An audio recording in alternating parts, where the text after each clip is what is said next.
अच्छी नींद के लिए अच्छी कहानी सुने और अच्छी कहानी के लिए मेरे चैनल को सब्सक्राइब करें।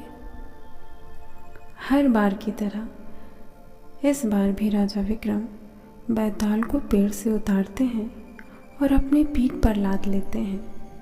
इसके बाद बैताल को योगी के पास लेकर जाते हैं। इस बार भी बैताल एक नई कहानी सुनाता है राजा को।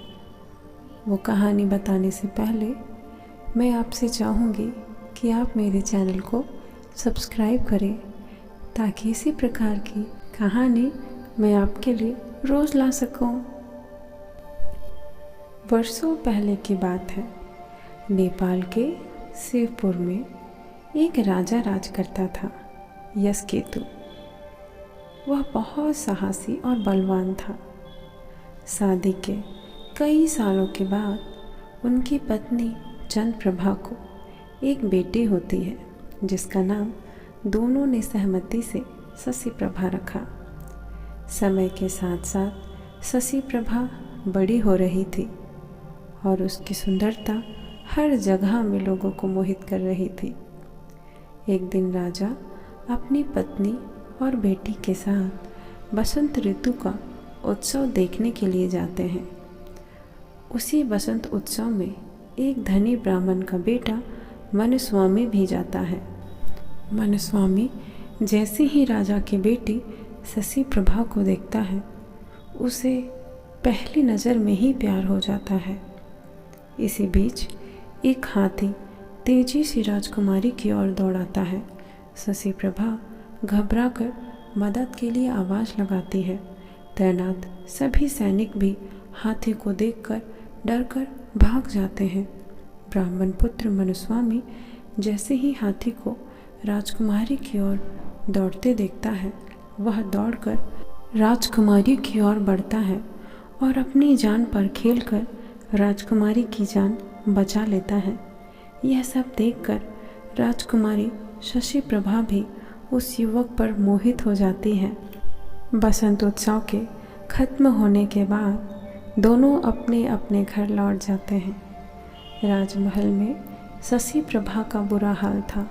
वह अपने जान बचाने वाले उस ब्राह्मण युवक की याद में खोई रहती है। दूसरी ओर ब्राह्मण का युवक मनस्वामी भी शशि प्रभा से दोबारा मिलने के लिए बेचैन रहता है। राजकुमारी की मुलाकात उसे इतना प्रभावित करती है कि वो भी अब दिन और रात केवल शशि प्रभा के ही ख्यालों में खोया रहता है। इसी प्रकार एक दिन सोचते सोचते वो एक सिद्ध पुरुष के पास जा पहुंचता है।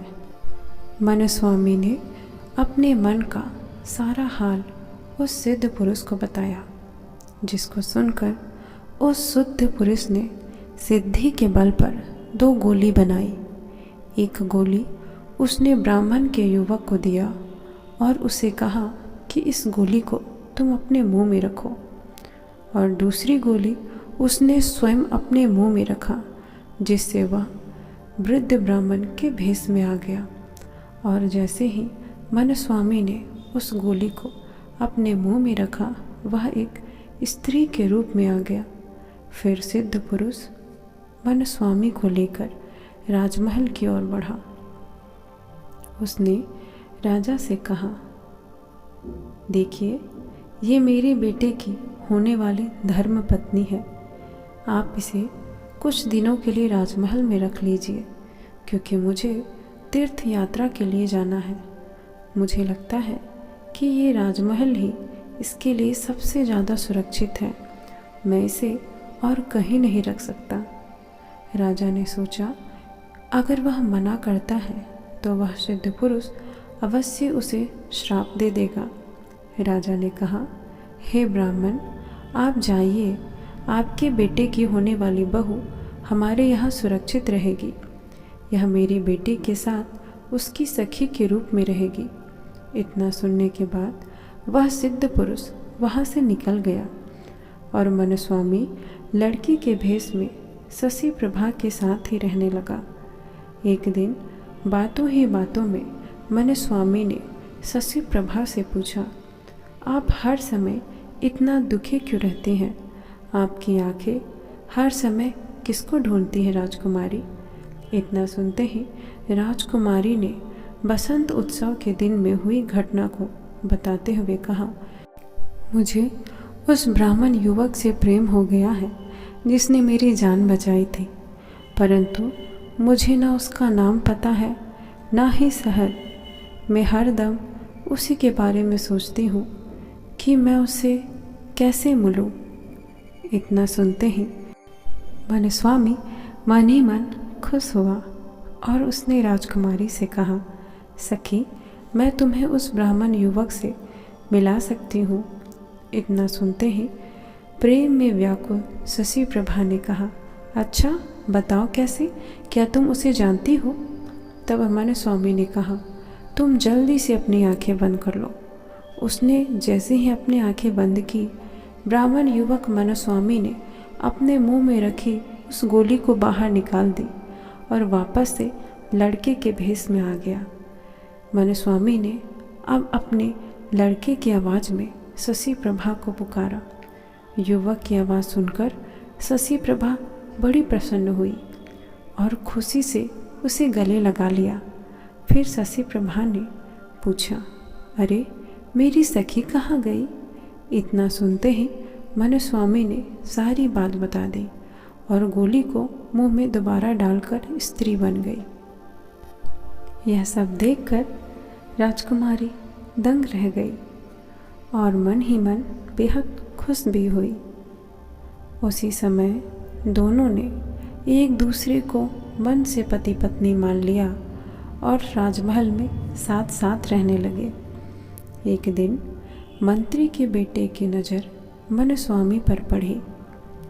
ब्राह्मण युवक जो कि एक स्त्री के रूप में था, उसे देखकर मंत्री का बेटा उसका दीवाना हो गया। कुछ दिनों के बाद उसने उससे अपने मन की बात कही, लेकिन मनस्वामी ने मना कर दिया और कहा कि वो किसी और की अमानत है। इतना सुनते ही मंत्री का बेटा परेशान हो गया। उसने अपने पिता को सारी बात बताई।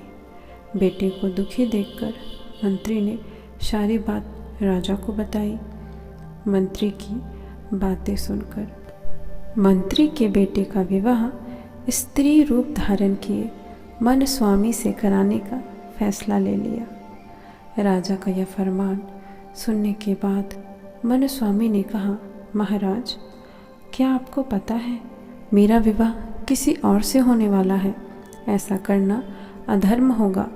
फिर भी अगर आप मेरा विवाह करवाना ही चाहते हैं तो राजा का आदेश मानकर मैं विवाह कर लेती हूँ। राजा बहुत खुश हुआ और दोनों का विवाह करवा दिया गया। विवाह होते ही मनस्वामी ने मंत्री के पुत्र से कहा, तुम्हारी जिद की वजह से मेरा विवाह तुमसे हुआ है, वरना मैं किसी और से विवाह के लिए इस राज्य में आई थी।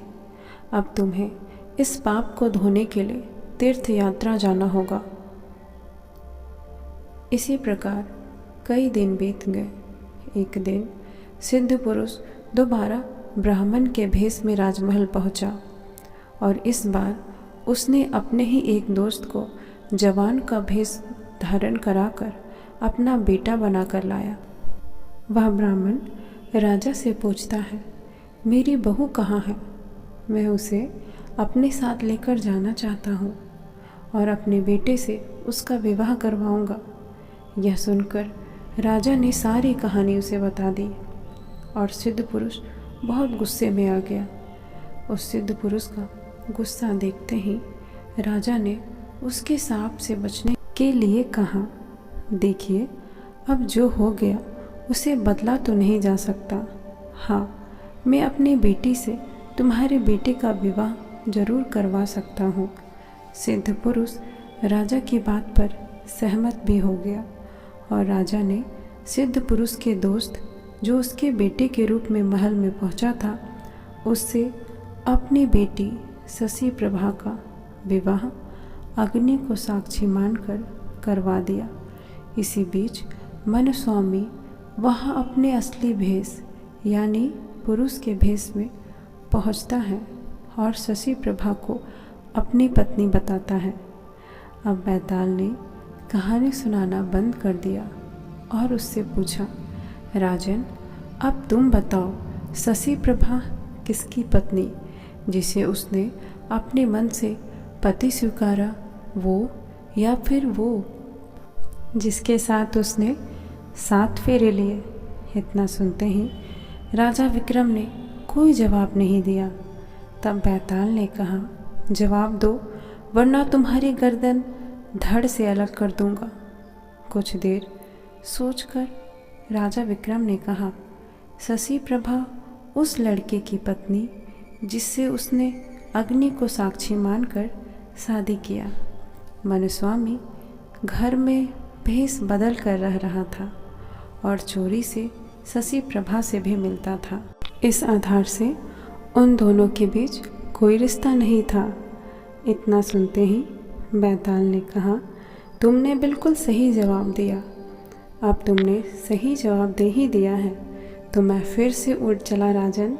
ऐसा कहते ही एक बार फिर बैताल पेड़ पर जाकर उल्टा लटक जाता है। इस कहानी से हमें क्या सीख मिली?